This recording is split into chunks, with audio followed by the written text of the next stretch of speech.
guys, welcome to the video today. In today's video, I am going to show you how to install a sanding sheet on this hyper tough 2-amp quarter sheet sander. And I'll go through this step by step.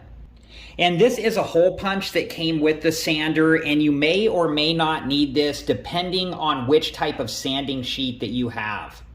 And the model number on this sander is AQ20035G.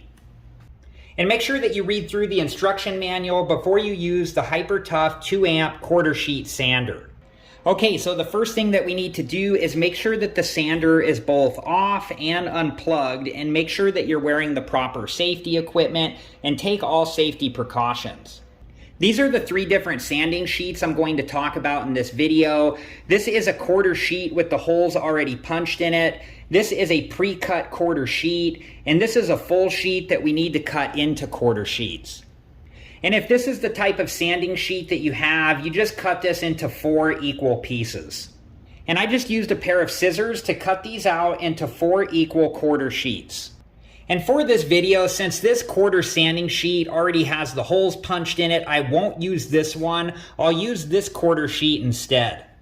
Okay, so we're going to start with this spring clip lever right here, and if you push this in and lift it up, and then, it comes outside of the tool like that, and then you can move this down, and you can see the paper jaw on the back of the tool opens up so we can put the sandpaper in. Okay, and then I'm going to put the sandpaper in like so, and you just want to make sure the sandpaper goes in there as far as you can get it. And you want to make sure to get the sandpaper in there even on both sides with the grit facing this direction. That way when we wrap the sandpaper around the bottom of the sander, it's facing the correct direction. And then from here, we are going to move the spring clip lever back into the locking position. So we're lifting that up and then pushing it in towards the tool until it locks down into place. Okay, now we're going to wrap the sandpaper around the bottom of the sander.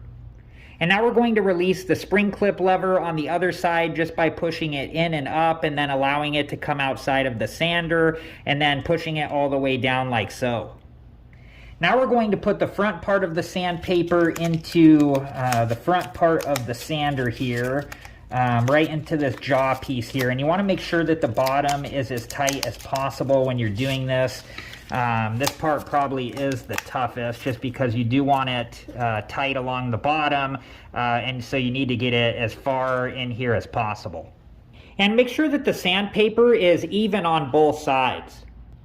And then we'll put the spring clip lever back into place like so. Okay, this is the sandpaper punch, and I'm going to use these tabs to help line up the sander. And once you have the sander lined up onto the sandpaper punch, we're going to push down to punch the holes into the sandpaper. And then we can take the sandpaper punch off the bottom of the sander and make sure that all of the holes have been punched. And if some of the holes didn't punch out that well, we can use the sandpaper punch tool again to do a better job. You can also remove the sandpaper by making sure that the sander is both off and unplugged, and making sure that you have on your safety equipment and take all safety precautions. Then you can loosen up the spring clip levers on both sides and then remove the sandpaper. And then you can cut off these extra pieces. And by cutting out those extra pieces of paper, the dust extraction holes are more open. Alright guys, well that was it for this video, and I hope it's been helpful, and thank you so much for watching. And if you guys like this video, please make sure to check out the other videos on my channel if you have time. Thank you again so much for watching. Please like, subscribe, and comment, and I hope to see you guys in the next video. Have a good one. Thank you guys for watching. Please like, subscribe, and comment, and if you have the time, check out these other great videos.